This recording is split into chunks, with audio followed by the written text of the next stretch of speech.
Welcome to Crisis in Perception. This is the show where we examine the systems shaping our world one book at a time. Right. And we don't just, summarize the plot. We're here to dismantle the architecture. We take a stack of sources, history, criticism, the text itself, and we really try to figure out how the machine works. And when we say machine, we're usually talking about those invisible systems that govern our lives. Exactly. The incentives, the legal structures, the economic feedback loops that we just, we take them for granted until a piece of literature comes along and completely smashes the glass. And today, we are smashing a very big, very, very dirty pane of glass. We are looking at Upton Sinclair's 1906 juggernaut, The Jungle. Oh, yeah. Now, I know what you're thinking. I say The Jungle, and you have a reflex. You think, oh, right, the gross meat book. It's the sausage grinder book. Yeah. It's the book about rats in the food.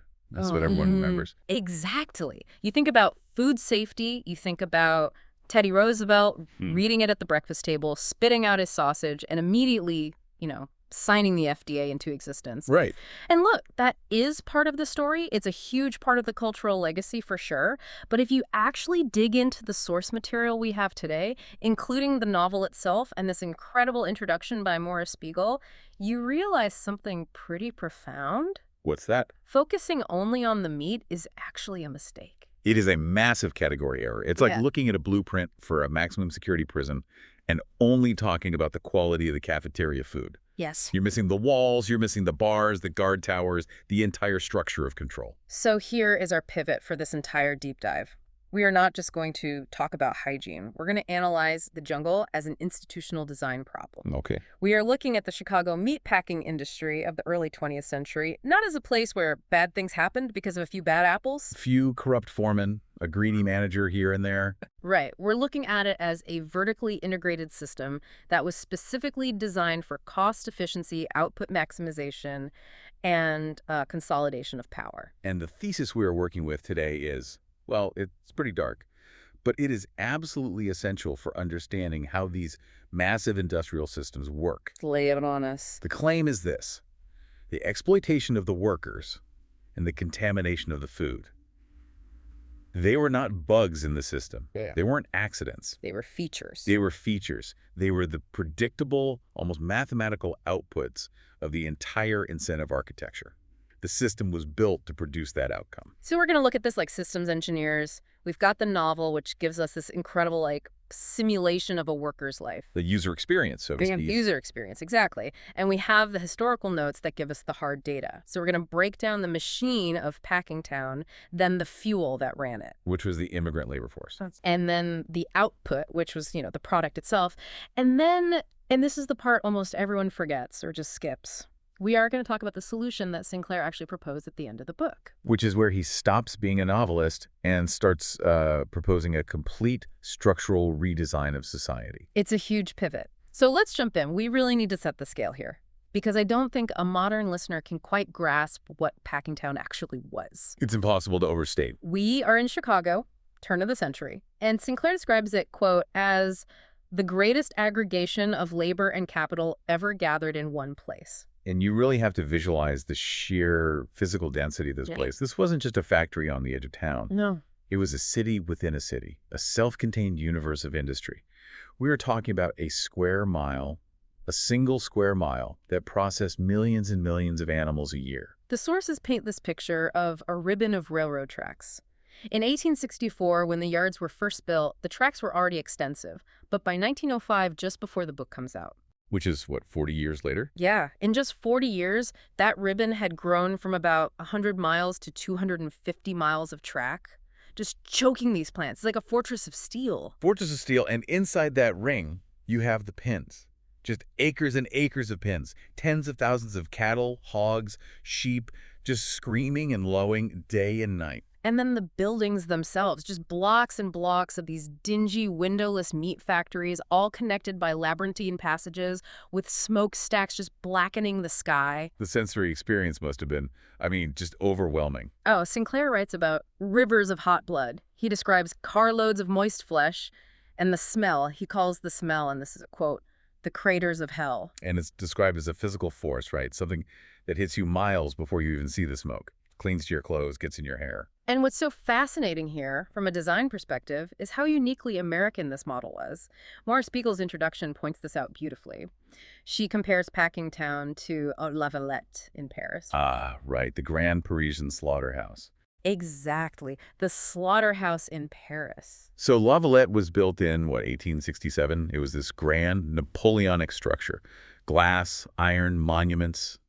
It was designed by Haussmann, the same urban planner who literally redesigned all of Paris. It was meant to be monumental, a civic institution. Like a museum or a train station. Exactly. But crucially, even though it was big, the process inside was still traditional. It was old world. It was essentially just a collection of stalls, wasn't it? That's it. Each ox had its own separate stall. A human being, a butcher, a craftsman, would walk into that stall. He would look the animal in the eye. He would fell the animal with a sledgehammer. He would dress it. It was a singular contained event. A craft. Grisly craft, for sure, but a craft nonetheless.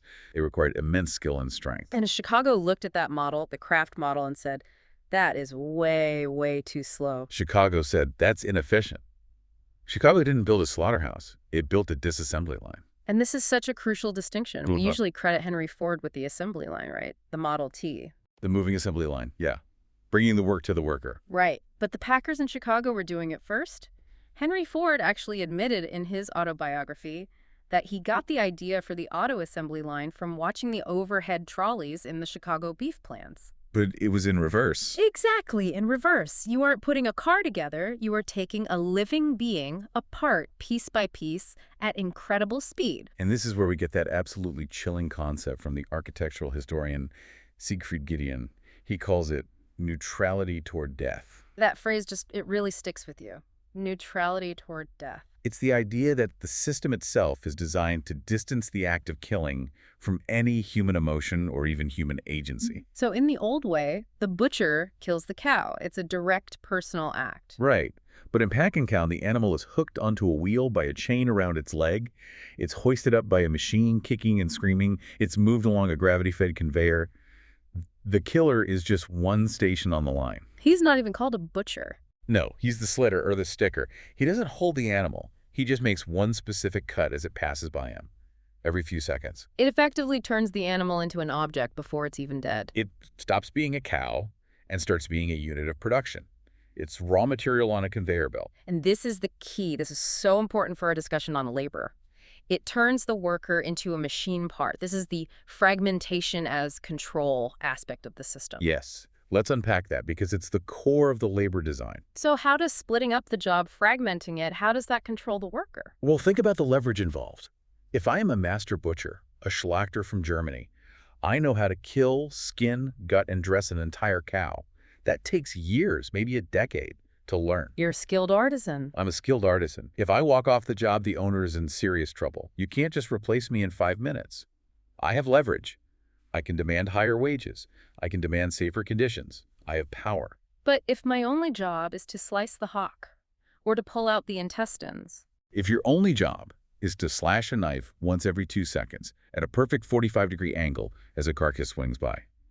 I can take a peasant from Lithuania who speaks zero English, who's never seen a factory in his life, show him the motion, and he is fully productive in 5 minutes.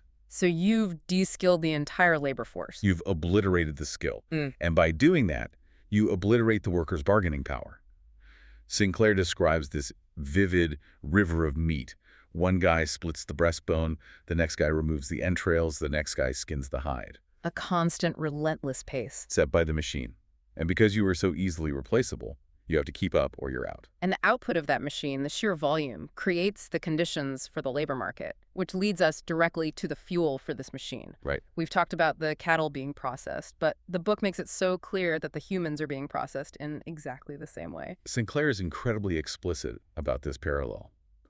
The human is an input, just like the hog.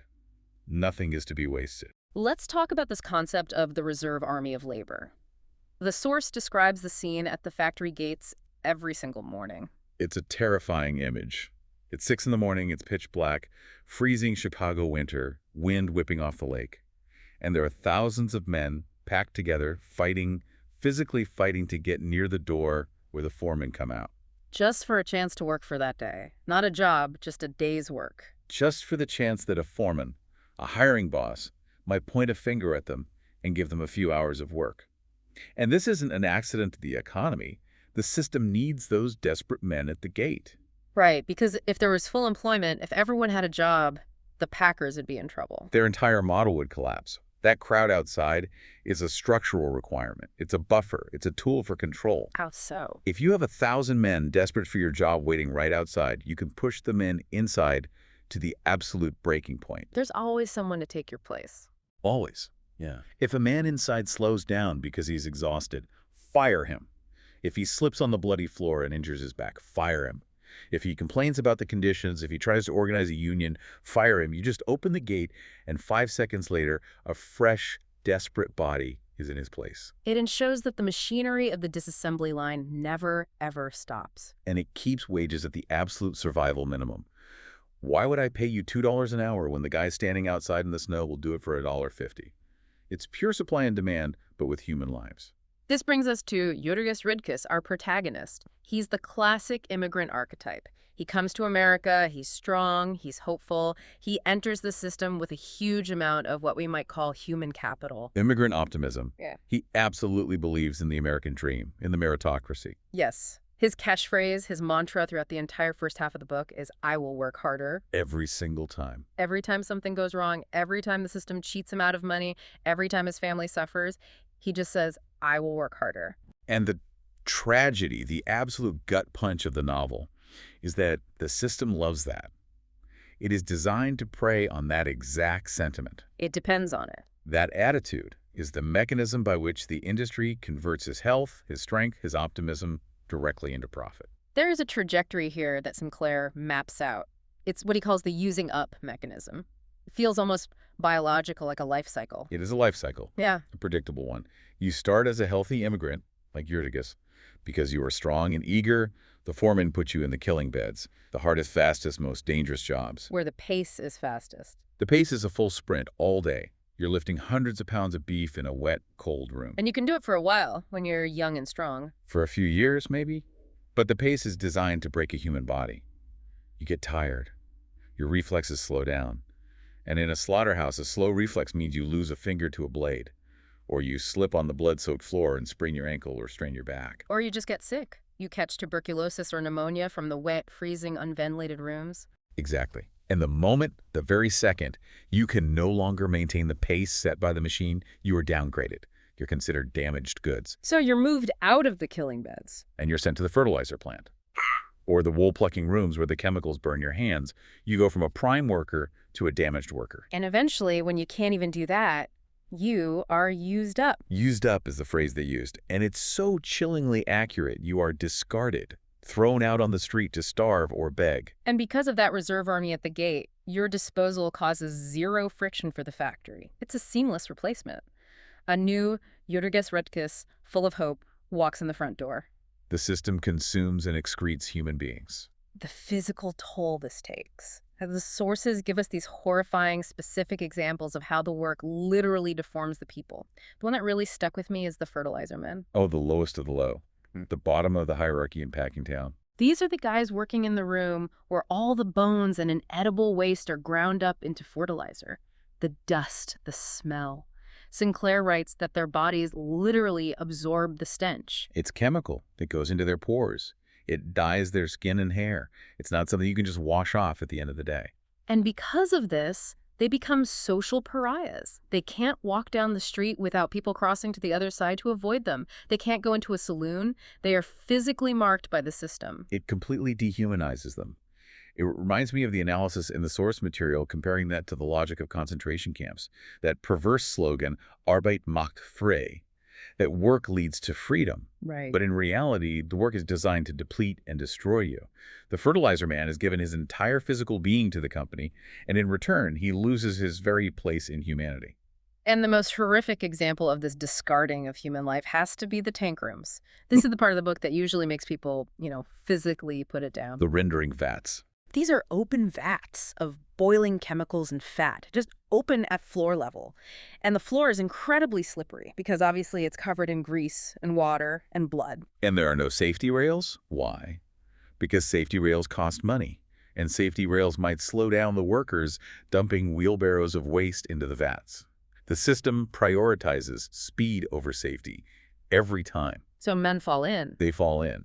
And Sinclair writes, and this is the quote that haunts everyone who reads it, sometimes they would be overlooked for days till all but the bones of them had gone out to the world as Durham's pure leaf lard. Just pause on that for a second. The system is so efficient, it's selling the dead workers back to the customers as food. It's the ultimate perverse efficiency. In a system designed to waste nothing, not even the squeal of the pig, the worker himself becomes a product. And then there's Stanislavas, the child. Ah, Stanislavus. He's the ultimate symbol of the weak being consumed by the system. He's a child laborer. He has to work because his father got injured at the plant. He's terrified of the cold and the snow. And one night, he falls asleep in a corner of the factory because he's just so exhausted from overwork. And he is eaten by rats. It's just so gruesome. It sounds like something out of Gothic horror, not a piece of social realism. But in the cold logic of the system, it's just the environment consuming the weak. It's Darwinian industrialism in its purest form. If you cannot maintain the pace, if you cannot stay awake, you are consumed. Literally. So we have the machine, this disassembly line, and we have the fuel, this constant supply of human bodies. Now let's talk about the output. The meat itself. Because this is where the crisis in perception really hits the consumer. This is where the glass smashes for the general public. Right, because the same logic applies. The system is designed to maximize output and minimize waste. That means nothing, absolutely nothing can be thrown away. We need to reframe gross meat here. Yeah. In a normal kitchen or even a normal butcher shop, if a piece of meat is spoiled, you throw it out. It's a loss, but you do it for safety and quality. In Packingtown, throwing meat out is margin loss. It is strictly forbidden. So the system incentivizes finding a way to process, disguise, and sell spoiled or diseased meat. It's an alchemy of fraud. I want to read the menu that Sinclair provides in the book. This is essentially a list of how they turn literal waste into sellable product. Let's hear the recipe list. It's instructive. First up on the menu, potted chicken.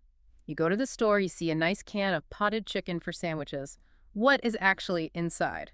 Well, according to Sinclair, there's no chicken, or very, very little. It's mostly tripe, which is cow stomach lining. Then you add pork fat, beef suet, and the waste ends of veal that were cut off other products. And then the chicken's flavor. Chemicals. And the joke in the plant was that maybe a chicken walked through the soup with rubbers on. But effectively, no. It is a simulation of chicken made entirely of waste products. Okay, next. What? Deviled ham. This one is fascinating engineering. It starts with the waste ends of smoked beef. But beef isn't pink like ham. So they have to change the color. Right. So they use chemicals, borax, coal tar dyes, to turn the gray beef and tripe a nice appetizing pink. Then they add potato skins for filler. And this is the kicker. The hard, cartilaginous gullets of beef. The throats. The throats. Ground up. The texture would be awful on its own, so they flavor it with spices so strong that your tongue practically goes numb, and you can't taste that you are eating cartilage and chemicals. Okay, here's my favorite, in a horrified way. The butter. Oh, the oxidized butter. This is pure applied chemistry. They would buy up old rancid butter from grocery stores all over the country, stuff that had gone bad, turned green, couldn't be sold. So they're buying garbage. They're buying garbage at a huge discount. They'd bring it back to Chicago in barrels. And then they'd pump it full of forced air. It oxidizes the fatty acids that cause the rancid smell.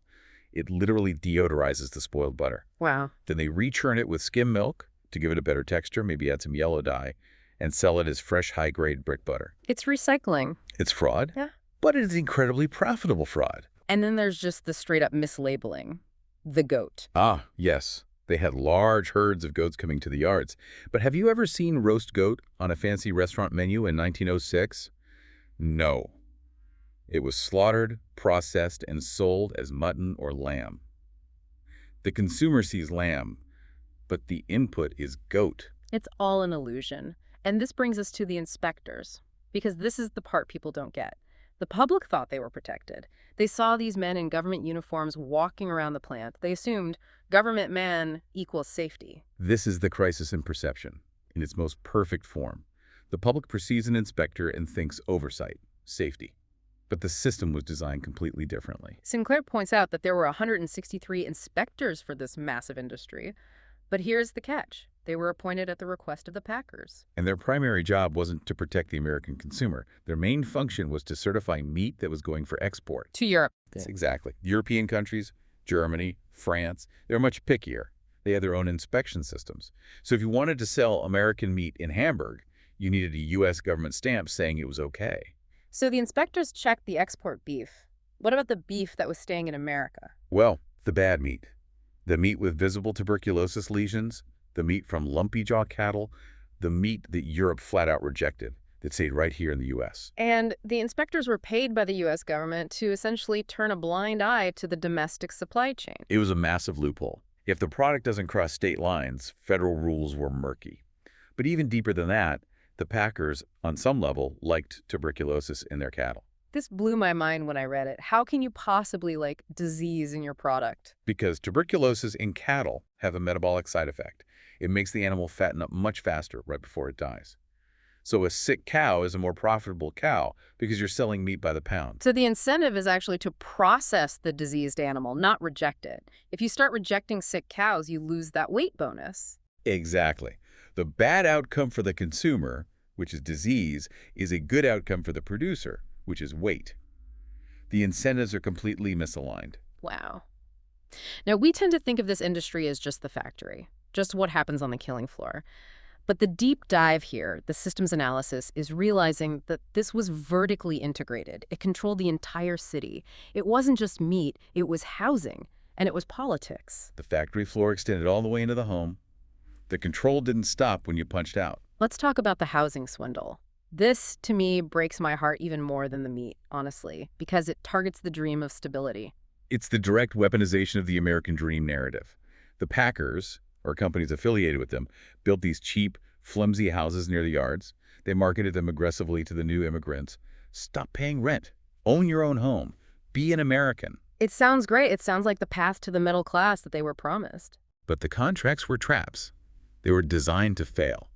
They looked like mortgages, but they were actually rental agreements with a brutal forfeiture clause. You pay, say, $12 a month, but you also have to pay interest and insurance and all the upkeep on a house that was built to fall apart. And what happens if you miss a single payment? If you are one day late because you got injured at the plant and lost a week's pay, or there was a layoff, or you had to buy medicine for your sick kid, you don't just get a late fee, you lose the house. And all the money you've paid in. And crucially, you lose everything you had paid into it up to that point. The company keeps all of it. So if I pay for 4 straight years, thousands of dollars, and I miss one payment in month 49. You are evicted onto the street, and the company keeps your 4 years of payments.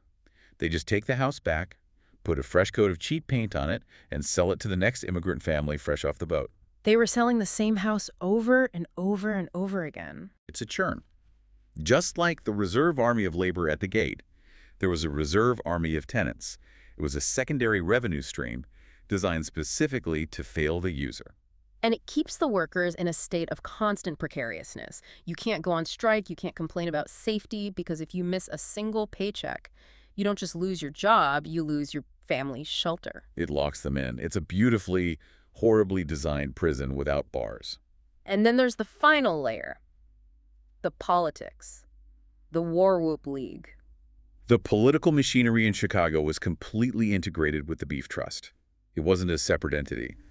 Sinclair writes that the political bosses could calculate the vote in the stockyards districts to within 1%. Because they bought it. They bought it outright. They paid men $5 for a vote, or just gave them a round of drinks at the saloon. They would literally march the workers from the factory floor to the polls to vote for the company-approved candidate. There's that incredible scene where a senator gives a speech to the workers, and he's explaining protectionism. He tells them that high meat prices are actually good for them because it protects their wages from foreign competition. It's a perfect feedback loop of disinformation. The trust uses its profits to buy politicians. The politicians then write laws, or, more often, just fail to enforce existing laws that protect the trust, which allows it to generate even more profit to buy more politicians. The source calls the beef trust a pirate ship. Or a juggernaut. It was a force of nature. It controlled the city water supply. It was caught stealing billions of gallons of city water by tapping the mains secretly. It controlled the courts. It was a government unto itself operating for its own benefit. So with all this happening, Why didn't people see it? Why did it take a novel to expose it? This gets to the absolute core of our episode, the crisis in perception. It's all about the separation of cause and effect. We talked about that phrase neutrality toward death earlier. Well, that same neutrality applies to the consumer. We see the steak in the butcher shop, wrapped in clean paper. We don't see the blood on the floor. The sociologist Norbert Elias writes about this in his book, The Civilizing Process. He argues that as a society gets more civilized, we work harder to hide the violence of our existence. We conceal the animal form. We don't roast a whole pig on the table anymore. We chop it up, package it, cook it. We don't want to be reminded that a killing happened. And Sinclair plays with this disconnect so brilliantly. There's that scene where Eutychus, at his lowest point, wanders into the rich part of town and sees the mansion of one of the meatpacking owners. Yes. He sees the luxury, the art, the warmth, the incredible food on the table. And he has this realization, or rather, the reader has it through him, that all of this beauty, all of this civilization is built directly on the gore and filth and suffering he deals with every single day. But the two worlds are kept strictly separate. The mansion owner never has to smell the fertilizer plant. And that separation is the crisis in perception. People looked at the problems, like bad meat, and they thought, oh, it's just a corrupt inspector, or it's one dirty factory that needs to clean up its act. They mistook the symptom for the cause. Exactly. They thought these were aberrations, exceptions to the rule. Sinclair's point, and this is the hardest pill for any society to swallow, is that the bad meat and the dead workers were not accidents. They were the inevitable result of a system designed from the ground up to prioritize profit over life. If the core algorithm is maximize profit, and adding safety or hygiene subtracts from profit, the system will naturally, logically eliminate safety and hygiene. Every single time, unless a powerful external force intervenes and changes the math. Which brings us to the solution Sinclair proposed. Now, the book is famous for the meat stuff, which is all in the first two-thirds, but the last third of the book takes a very hard turn. It basically turns into a political manifesto. Jurgis, after hitting rock bottom, discovers socialism. And for a lot of modern readers, this part feels, well, it can feel preachy. It feels like a lecture dropped into the middle of a novel. It is a lecture, literally. The last few chapters are mostly characters giving long speeches. But we need to understand why Sinclair wrote it this way. He wasn't just trying to convert people to a specific political party. In our framework, he was proposing a structural redesign. He viewed socialism as an alternative incentive architecture. Exactly. If the current architecture, what he calls capitalism or the beef trust, is based on the principle of production for profit, then the alternative architecture he proposes is production for use. There's a character, Ostrinsky, who explains this to Eutychus in simple terms. He says the beef trust is the physical incarnation of blind greed. It's a monster. And the only way to stop a monster that big is with a popular movement that is equally big and organized. And then we meet Dr. Schleiman. He's this intellectual character who comes in and lays out the scientific utopia of socialism. I love the dishwashing machine example. It's so mundane, so practical, but it perfectly illustrates the core point about efficiency. It's a great example of the system's mindset, Schleiman says. Look at 15 million families in America. In every single house, a woman is standing over a sink, washing dishes by hand for 30 minutes an hour every day. That's millions and millions of hours of human life wasted on tedious drudgery. And his solution isn't everyone buy a better sponge or everyone wash faster. It's centralize the process. Right. He imagines a community kitchen with a giant scientific dishwashing machine that washes and sterilizes all the neighborhood's dishes in minutes. It saves time, it kills germs more effectively, and it frees the human being for better things, for art, for education, for leisure. It's about reorienting the goal of the system. It's the same logic he applies to agriculture. He references the scientist Kropotkin and his work on intensive culture. Using science to maximize food yield for everyone, rather than using science to make fake butter for a profit. It's about reorienting the purpose of technology. In Sinclair's view, technology isn't the enemy. The private ownership of that technology for profit is the enemy. And Sinclair really believed this was the inevitable future. The book ends on this incredibly optimistic, triumphant note, with them chanting, "Chicago will be ours." He truly thought the capitalist system was so broken, so brutal, that it had to collapse under its own weight. He thought the sheer logic and morality of socialism would eventually sweep the nation. But, well, that's not what happened, and this is the legacy section of our deep dive. The great irony of impact. Sinclair has that famous, slightly bitter quote about it. He said, "I aimed at the public's heart, and by accident I hit it in the stomach." He wanted to save the workers. He wanted to start a labor revolution and bring about a socialist future. Instead, he got the Meat Inspection Act and the Pure Food and Drug Act of 1906. People read the book and they said, oh my God, I might be eating tuberculosis meat. My children could be eating lard with dead people in it. They didn't say, oh my God, that poor Lithuanian immigrant is being destroyed. And here is the really dark systemic twist. The new regulations, the very laws the book inspired, actually helped the big packers in the long run. How so? I thought big business always hates regulation. Usually. Hmm. But in this case, compliance costs money. You have to upgrade your plant, you have to build refrigerated rooms, you have to hire people to deal with the inspectors. The big guys, Armour, Swift, Morris, they had the capital to do all of that. But the smaller independent slaughterhouses. They couldn't afford the upgrades, they were crushed by the cost of compliance, so they went out of business. So the regulations, meant to rein in the trust, actually helped them consolidate their monopoly. It wiped out their competition. The juggernaut just got bigger and stronger. And most crucially, the regulations fixed the sanitation problem, but they did almost nothing for the labor problem. The workers were still exploited. The disassembly line was still running at a deadly speed. But the meat was cleaner. The system adapted. It patched the bug that was threatening its customer base, which was the contaminated meat, but it kept the core feature that maximized its profit, which was the cheap, disposable labor. That is a masterclass in systems resilience. It absorbs the attack and becomes stronger. It really is a perfect example. And this brings us right up to today. We have sources here that draw a direct line from Sinclair to Eric Schlosser's Fast Food Nation. It's the same book, just 100 years later. The jungle of 1906 is the fast food nation of 2001. The technology has changed, but the system design is eerily similar. Schlosser talks about the Mr. McDonald chicken. Yeah, this is the modern version of the deviled ham engineering. In the late 1970s, McDonald's wanted a boneless finger food. They helped develop the Chicken McNugget, its reconstituted meat. And to make that product efficient, they worked with poultry breeders to create a new type of chicken with an unusually large breast. A chicken designed for the product. A chicken bioengineered for maximum profit. They actually called the new breed Mr. McDonald. And what about the workforce in these modern plants? Still largely immigrant, often undocumented, still incredibly high turnover. Schlosser notes that the average worker in these modern meatpacking plants quits or is fired within 3 months. It's the exact same using up mechanism. It is. The work is so grueling and the pay is so low that the system is designed to burn through people. And the injury rates are still astronomical. Meatpacking is still one of the most dangerous jobs in America. So the crisis in perception persists.